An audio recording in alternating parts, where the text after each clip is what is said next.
Will AI replace leaders, or do you think leadership will look very different in the world of AI? It won't replace leaders. Maybe 30 to 40% of that AI can take over. And that will actually result in less burnout, more strategic thinking. I speak to leaders almost on an everyday basis, and there's a little bit of that apprehension. There's also insecurity. You want to succeed. The way to succeed is you go to the boardroom, you go to your managers, you put your hand up. And you don't just put your hand up saying, I want to learn about it. You put your hand up and you say, I want to own this P&L for this project. Like, be the money conversation. Own it. There's only 32% of women who've signed up for AI courses compared to 69% being men. Is there less curiosity or is there less time?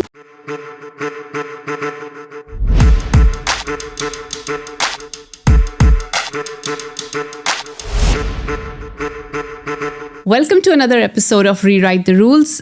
Today, we have a very special guest. And I say special because, she and I are going to talk about something that you're hearing, reading, seeing everywhere, and that is AI.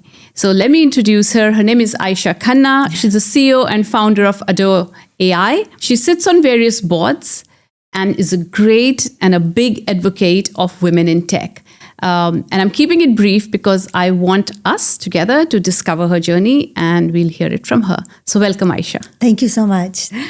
I'm going to jump in straight because as I was preparing for our conversation, there were lots of questions that were coming to my mind. And the question is, will AI replace leaders? Or do you think leadership will look very different in the world of AI? That's a great question. It won't replace leaders. Although we did see in the Wall Street Journal that Mark Zuckerberg, Meta CEO, is looking for an AI agent to help him manage the company. And there will be managers or orchestrators of workflows that will be AI.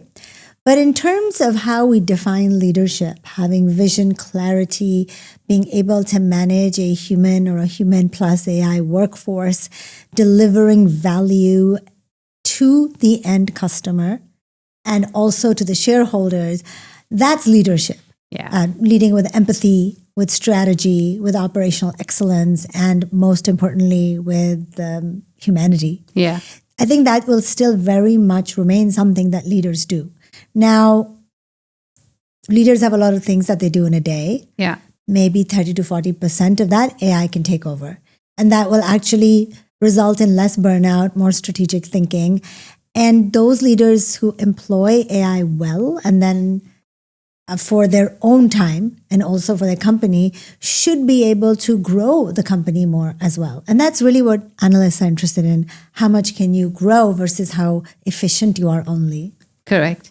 If I'm somebody who's probably in my 30s, middle manager, what does AI mean for me? What can I do? One, in terms of at an organization level, but just to increase my own efficiency, productivity, what can I do? Well, there are a couple of things that people can do. First of all, they should experiment with it themselves to see how they can increase their productivity. There are two realms you can do that. You can do that at home, where you can get a Claude Cowork subscription with a dispatch, which allows you to summarize all the news you may want. You can schedule it to get up in the morning and tell you all your important emails. If you allow it email access to your personal email, it will be able to plan your workday for you. You can give it pictures of your food. It can look at the calories. There's a lot. I know people who are having it instruct them on their exercise and lots of stuff that it can do on a personal basis.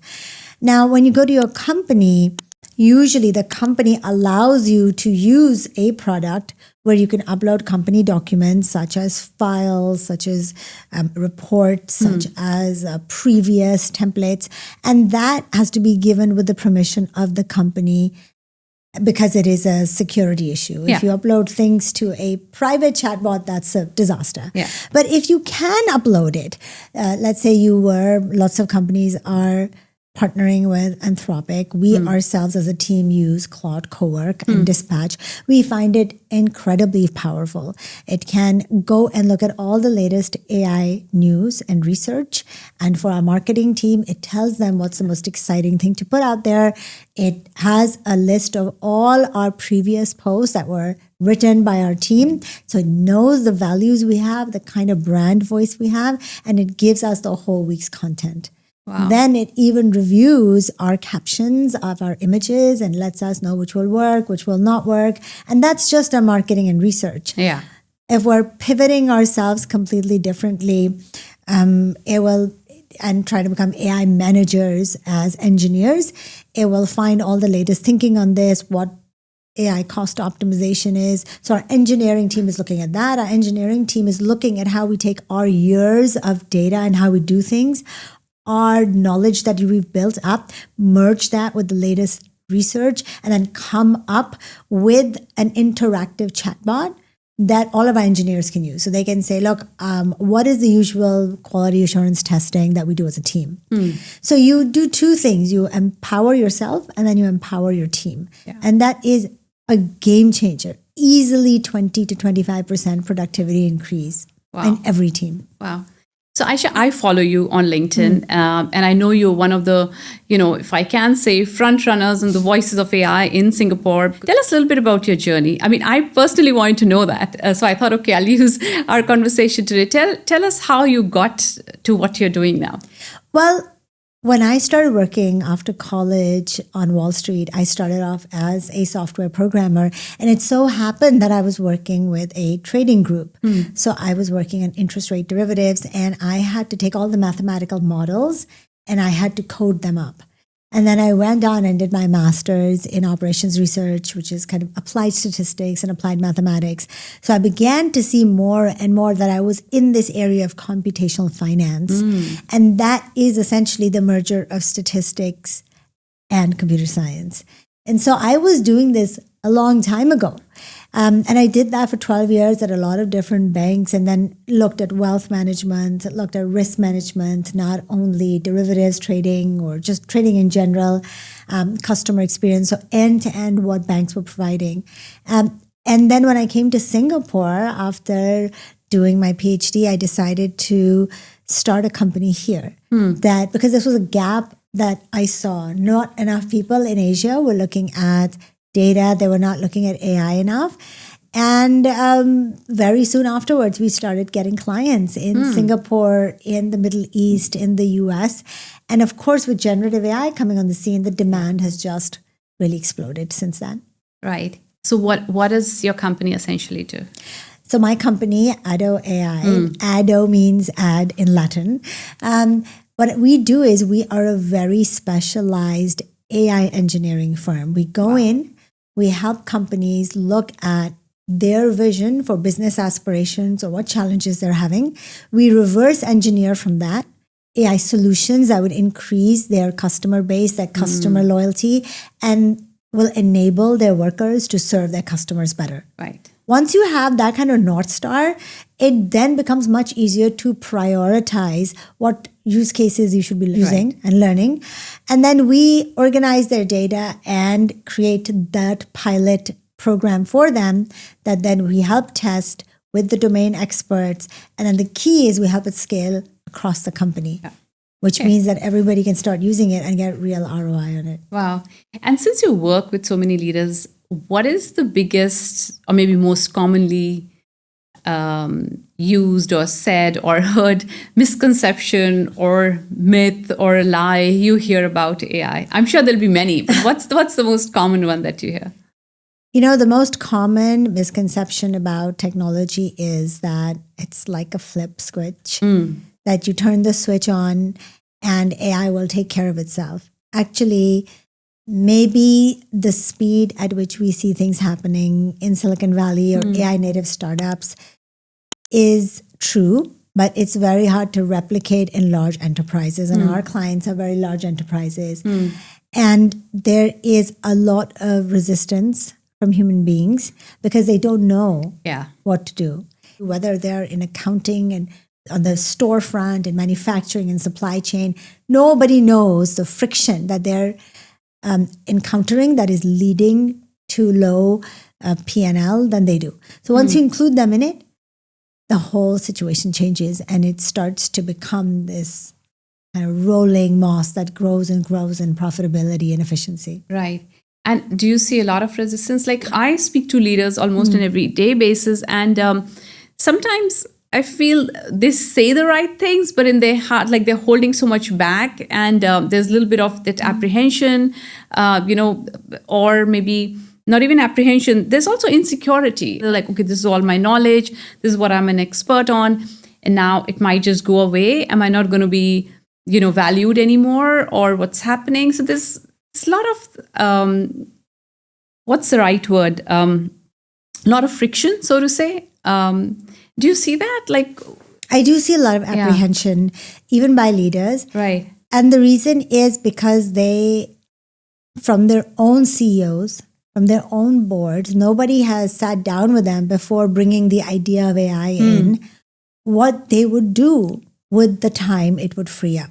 Yeah. So imagine if somebody told you, I'm going to bring in AI and you're going to, 30% of your time will be taken away, and you're like, but what am I going to do? Does that mean you're going to replace me? Yeah. And I think that this week exercise, it doesn't need to be a crazy exercise. It could even be a day. It could even be a conversation with your top management where you go to each of them and say, write down what you would like to do if you and your team, or if you yourself had 30% more time in a day. Yeah.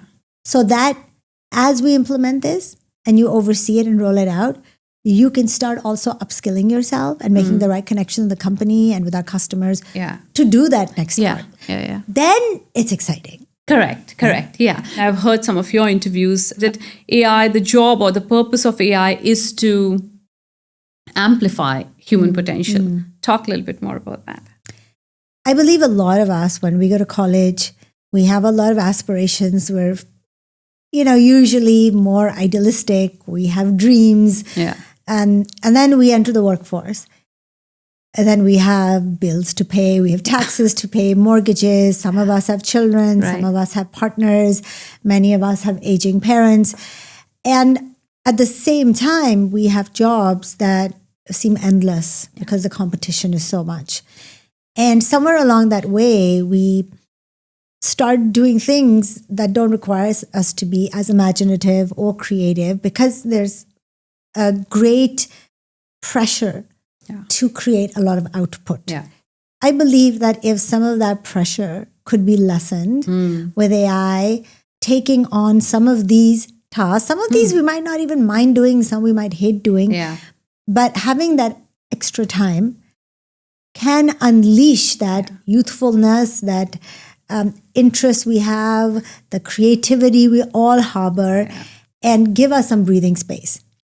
So in that sense, keeping all other things equal, as they say in economics, then it should amplify your potential and you should be able to, if not grow your career and the monetary reward you get from it, at least your own satisfaction from it. Yeah. It makes sense. Are you seeing that? Are you doing that? Have you freed up your time? Yes. Yeah. I am definitely doing that. I am now writing more seriously. Right. I am thinking more. I was on this, kind of treadmill for some time where I was just trying to do work and output, but it has relieved me. And I don't know how many people read it. I don't know how well it will do. I don't know if the book will do well or not. Sure. But I am happier because I am able to think. And it reminds me a little bit of my college days. Oh, nice. And I was just telling someone yesterday that I'd like to maybe write or direct a play. I think that most of us have these aspirations. Yes. But that does not mean that I'm not having the same output at my job. Absolutely. The question then becomes, if you have the same output at your job and you have time to do other things, will eventually they pay less for your services? And that is the concern a lot of people have, that you will be paid for 75% of your salary, or will you not be given as much of an increment in your salary if you are not producing that value for the company, or if AI is producing more of it? More value. And so we'll have to see how that happens. But if the company is growing, then there's always more work to do, right? So part of the reason I'm writing more is because our company is growing, and I need the thought leadership to position ourselves for the next phase. Some of it is personal, like writing a play, but others are related to more value for the company that in this case I co-founded. Right. Amazing. What are some of your favorite tools, since we are talking about your productivity, your efficiency? I love Claude Cowork. Okay. I absolutely love it. It now connects to so many different tools like Asana, where I do a lot of project management, where I manage my own time also. It will tell me how my team is doing. All our research, HR can help vet the resumes. Accountants can look at the information and be able to red flag any discrepancies or anomalies. All of this is becoming easier to do. For websites, I love Lovable. It's so easy. And now I just talk more. It's like a hands-free kind of existence that I have, where I wanted to make a change and it would take a day for someone to get back to me. Right. I just make a change and update something as I want. I was just checking out Google Stitch, which is this new platform that allows you to design things, and it's called vibe designing. Oh, wow. So everything is kind of vibe, right? There's vibe coding where you can talk to a tool and it will do something for you. Then there's vibe design where you will talk to it and it will do something to you. And it's not a one-way thing. It will give you recommendations. And if you are thoughtful about giving it a role, saying, look, you are at a Fortune 100 company, this company is highly committed to sustainability, you are developing a new kind of tool or software that will improve sustainability for large clients, then it will make the designs according to that, and you can ask it for advice and it can get back to you. So it's not like it's not a one-way street. That's what's different. Lovely. That's just some of the things. It's I'm kind thinking. of endless what you can do with it. I'm just thinking, oh God, I need to update that website or that web page on my website. Takes a second, like no joke. Lovable. Okay. Great. Ayesha, I want to switch gears a little bit. So I want to talk about AI and women. Fact that you are a big advocate of women in tech. Do you see a difference in how women are adapting or adopting AI versus how men are? I don't see a difference. That's a good news. But I want to put a caveat to that. I don't see a difference in my own teams. But that's because we are a very technical company. And when you have a technical leader such as myself or my co-founder, then we are modeling that behavior all the time. So are our other colleagues. And so all of the team, there's a culture of picking it up. I think that in certain domains, women, according to research, are quite vulnerable because they are in positions where they're doing more secretarial jobs or other kinds of jobs that are more easily automated. So their vulnerability has to be addressed. And the best way to do that is to give them the skills. So that is where my focus has been my entire adult life, which is to provide minorities or under-advocated for groups, underrepresented groups in tech. In particular, I used to look at girls and now women, mid-career women, to give them the opportunity to feel confident and to learn the skills so that they can deal with this disruption. And it's not unique to women. Men are also going to go through this. So it's not a men versus women thing ever for me, right? It's always that we need to find a way to bring people along for the journey. And in that, the question is, how can we teach them the basics so that it doesn't scare them, so that they learn it? But I've noticed that just giving people tool education doesn't really do it. Correct. And education is different from tool skilling. So for me, I believe in education, and AI education is, two things. One is you generally understand the world. And women should Absolutely. They're going for a walk or in they're Yeah. commuting. And that's why you can have, I used to do a AI around the world once a week for Chief, which is chief.com, where I'm a member. I used to do a webinar for the members over there. And then, or you can go to a newsletter. And then the other thing is then to learn the particular domain tools. And in all of this, what happens is you start to get into the rhythm and you connect the dots between problems and solutions much better then. Where do I go and find, which are the tools that will help me manage my kids' calendar or, the menu for the week or whatever? That's a great question. And they're not enough. Yeah. So what happens is you go to the Coursera's and the deep learning and the others, and they're really starting with leadership courses. Right. And you need to get to that space when you have time. Yeah. And so that's one of the reasons I started Amplify, which is a platform for mid-career professionals, not just for women. But one of the things that I'm doing in personal productivity is to actually do home productivity so that it releases their time so that they can do something else. And then that comes to the second thing, which is the discipline of actually learning. So it's not, again, a desire. It's not, it's a discipline. Yeah. And a discipline means you actually have to force yourself because we all don't feel like doing it sometimes. Yeah. Yeah. Women are just as capable. Yeah. They're as enthusiastic. There is no shortcut to getting the skills that you need. That's my belief. That's my area of expertise. That is different from emotionally managing yourself. Yeah. I'm not an expert in that. But Correct. there's a thing that even if you are able to manage yourself emotionally through the highs and lows of period and menopause and perimenopause, and if you were pregnant or breastfeeding, you still need the skills. Yeah. And so that's difficult when we have a lot of hormonal cycles that we deal with also. Correct. And we need support and ecosystem support. And women are luckily now, at least in some places, you see these support groups. Yes. And I'm hoping we can have these support groups in AI also. Correct. I think that's a great point because one of the things in the area of work I do with women leaders, the thing about ecosystem is so important that, it's not your sole responsibility. It's the ecosystem that you create. And as you rightly said, if once we can create that system within this AI world, it'll be good. I want to ask you a little bit about, switching gears. We were just thinking about how we adopt and adapt both AI world. What would be one human-centric skill you wish AI has? That's a really good question. I'm not really sure. It's getting better and better at emulating humans. I think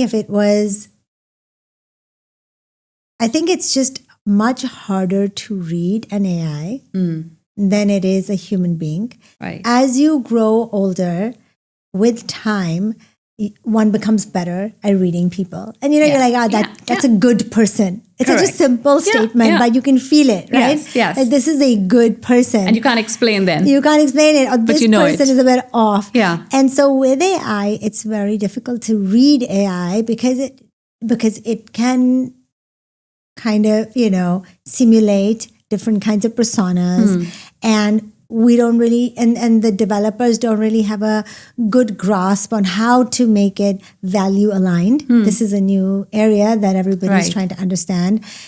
So until then, you can't fully trust it.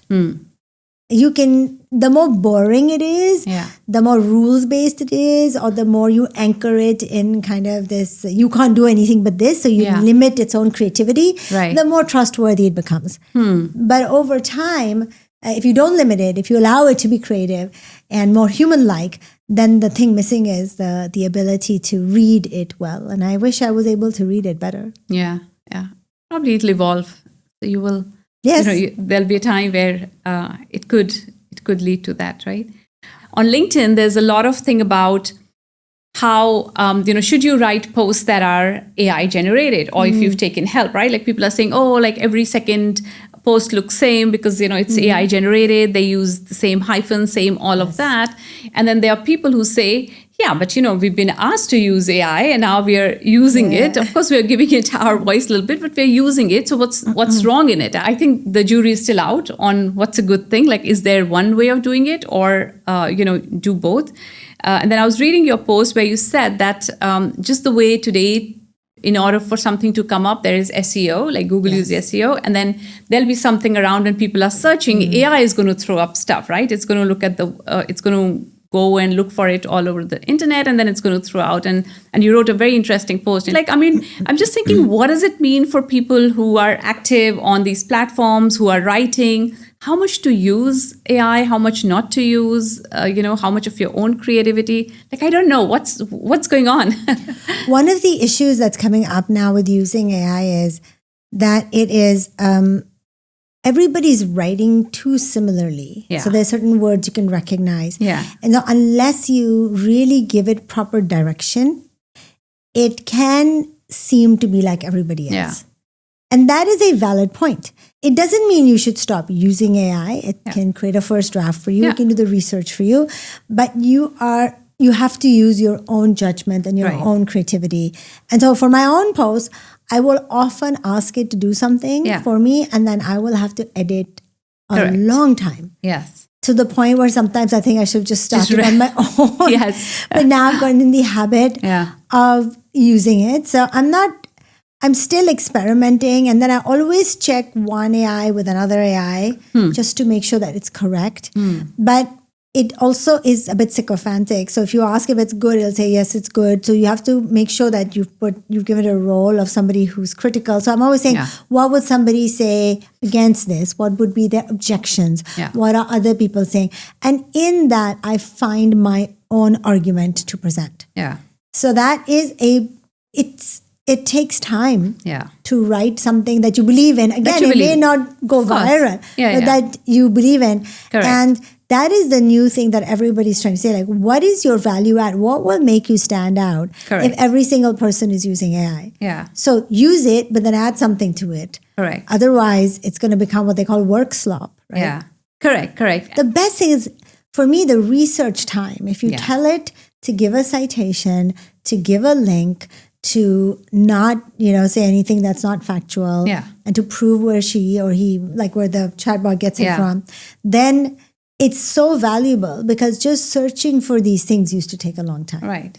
Now I can search for a lot of different things with its help and then speak to it and go back and forth. Correct. The interesting thing is that there was a recent study that if you go too much back and forth with a chatbot as an engineer, the cognitive load on your brain is quite high. It's not a scientific study, but people were saying that they would feel exhausted. And I thought that was also interesting, because sometimes they're going back and forth. And so the brain is processing a lot and it's not thinking slowly. Yeah. So I realized that when you are engaged with an assistant, you have to be a bit slow. Otherwise, you're thinking too fast to actually be valuable to your own cause. Wow. What is your take on kids using AI? I think it's fine. Yeah. I think it's perfectly fine after a certain age. Most schools let them use it. Yes. And then they tell them when they can't use it. Yeah. And they teach them then, or they should increasingly teach them, some schools do, on having your own critical thinking hat. So my kids will sometimes tell me, don't believe everything it says. And I'm surprised. But that simple statement clearly came from their teachers who had gone through how to use it. Correct. So you can't hide from it. And of course, a lot of jobs in the future expect your kids to be able to know these things. But they should be able to use it critically. It doesn't take away from learning the basics of things, so that they can logically, analytically, philosophically, narratively, creatively think about problem solving. That all still remains. Yeah. So but it has to be handled very carefully, which is why I really don't do any education modules for kids, because I think that educators are very dedicated. They're the right people to think about it, because for them, it's not the immediate application or job that they may get, because the market is going to be so disruptive. They're really preparing the kids for the long haul. Yeah. And they put a lot of thinking around it. So I would rather focus on the educators and help them become empowered with the tools, and then for them to think on how that best fits with the children. Right. And the reason I ask that is because there is a lot of, among parents, and, all schools have their own WhatsApp groups. There's like a lot of chatter around how much school should it allow, how much, kids should and, should not. And you can clearly see, some people are like all for it, saying, yes, it's a good thing. Some parents are still not very sure. So there's like always that divide. And sometimes I also think because a normal average person does not know a lot about AI, right? Like the pluses or the minuses or whatever. Do you see any minuses? We only keep hearing all the benefits. What's the downside? There are lots of downsides to it. Obviously, there's so many risks. AI can be telling you lies. It can tell you things very confidently that are not true at all. There have been incidents of lawyers having used the reports by AI, going to the judge and presenting it, and the judge saying this case never happened. And, you're dismissed, the case is dismissed and you're disbarred. So we have to really give that information. It can be biased. It may be biased against a certain minority. Yeah. And it doesn't happen obviously. It happens in the course of a discussion where it will subtly start saying certain things, and you will realize that. And of course, it can be used by cyber hackers to manipulate you, gain access to the rest of your information on your laptop. If it's a chatbot and it's your friend, it can manipulate you, can ask you to buy things, it can do all kinds of things. Right. So there's a lot of downside to it. One of the downsides people say is your skills atrophy. You become too dependent. Correct. So you can amplify your potential, or you could say, forget that, I'm just going to relax. Which is fine, but what if there's another job disruption? Right. So there are all of these things that we need to think about, not to mention that we have to ease certain demographics, like the senior citizens who are still working and who may find that with automation, they won't be able to keep their jobs. There has to be a way to ease them into a new life where they may need support from the government, or they may have another kind of job. So there's always a benefit and a negative. Yeah. You can say for the elderly, they can have lots of help with AI because it can notice when they fall. It can create better medicine for them. But on the other hand, they may find that the skills they had are no longer needed because an AI can do it. Yeah. So we have to always think about the risks as well. Right. Where are you seeing the most usage of AI? Like, where do you see that? In internal productivity. Every company is right now trying to make its own labor force more productive. And the way that they're doing that is they're redesigning workflows. They're organizing their data, and they are trying to help their staff be more customer focused, be more optimization focused. So if you look at a company like a Bridge, it's an iPhone app or Android app, and a doctor can just put it right there. It records the conversation with permission and then automatically puts it into that medical administrative platform. So after we leave, doctors spend a lot of time typing. That's right. Or they're live typing, so not paying attention to you. Correct. And then after that, sometimes they don't get their lunch. They themselves are burnt out. The last thing you want is your doctor to be burnt out, your surgeon to be burnt out, right? Right. So they have said that they are happier, and a happier, more fulfilled doctor is precisely the doctor you want. You want, exactly. And sometimes they can help give the first indication to a doctor, and the radiologist can double check, like Cure.ai, right? Which is from Mumbai, checks if there are any lesions through x-rays and images, radiographic images in your lungs. So this can be very beneficial to the colleague who is just compressed for time or is fatigued or just needs a break to read up and upskill something new in their field. Right.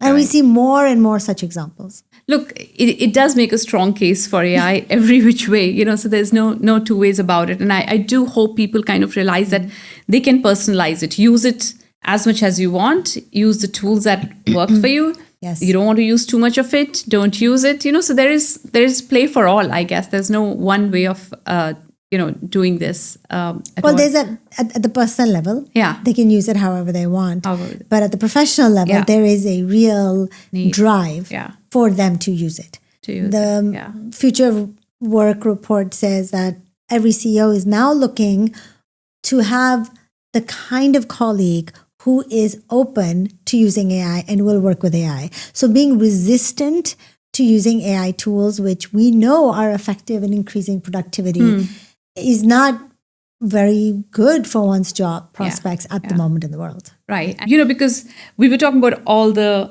kind of technical skills, a lot of that will be done by AI or it'll help you get better. Therefore, then what are some of the human skills, what I call the power skills that leaders or in general we all need to probably amplify or do more of? What are some of those skills? Well, first of all, just learning to work with AI is a skill in itself. Yeah. That is not an AI skill, it's a human skill. Yeah. So is Right. that like writing prompts or is it It's same not, stuff? it is how to use the AI most effectively. So training it with the data and the understanding that you have, having an escalation policy Right. so that when there's a problem, it escalates to you and knowing what to do with it. To maybe have an AI that judges it, but then double checking the judge once in a while, trusting your instincts. Yeah. Just like you would manage a teammate, a junior Right. teammate, right? Right. Or you would actually not always agree with your colleague. So that you have to learn how to do that. The second thing is how to manage people. So most people do not become managers. That's correct. Most people in the pyramid of the Yeah. corporate structure. But now you will have maybe 3 to 4 AI agents that you're managing. And so that's another human skill, how to be a Yeah. good manager, how to communicate, how to articulate, how to delegate tasks, how to distribute tasks, how to manage when they can go wrong.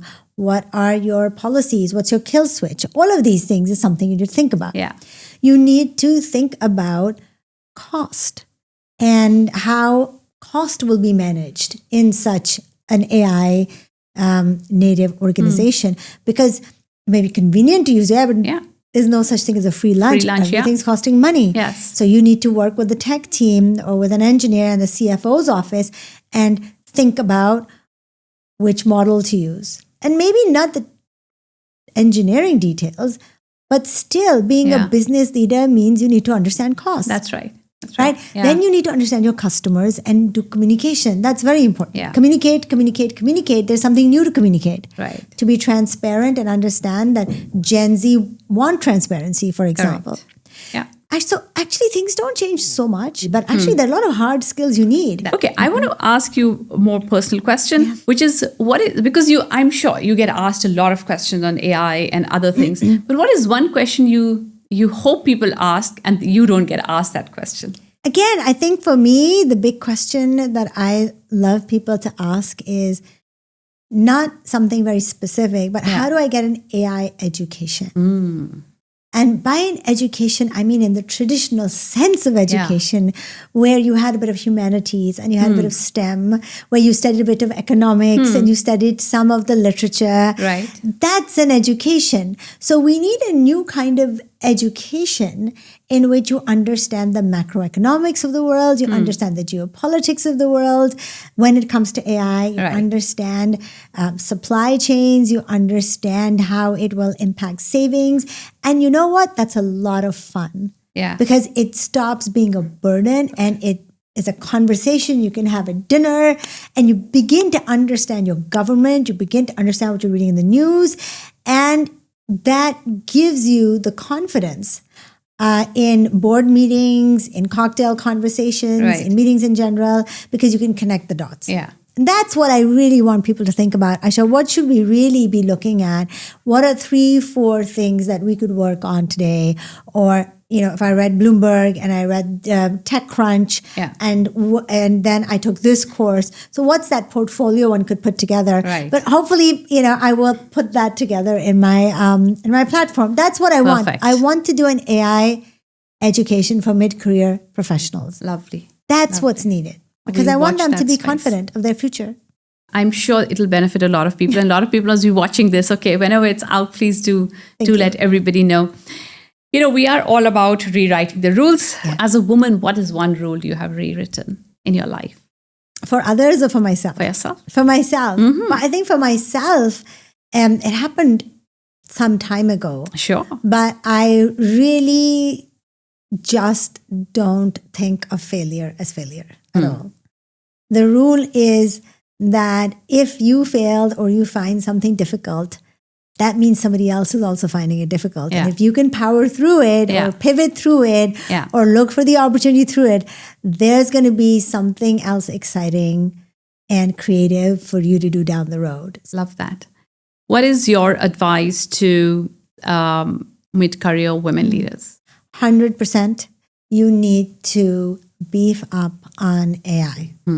You want to succeed. The way to succeed is you go to the boardroom, you go to your managers, you put your hand up.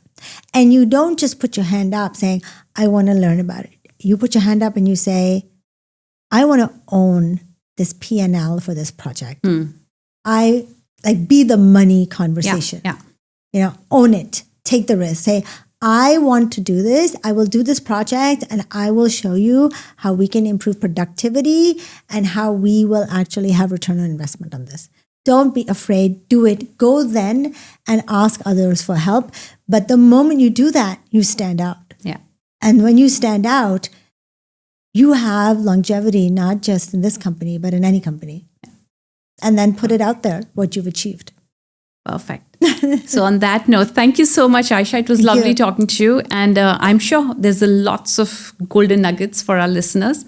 So thank you so much. Thank you for having me. Oh, you're welcome. I got a small gift for you. Oh, wonderful. Thank you so much. Open it. Oh, okay. You can. Oh, hey. Oh, wow. It's beautiful. Oh, this is great. Thank you. You're welcome. It's wonderful. I love it. Thank you so much. I appreciate it. Great. Thank you once again for your time. This was lovely.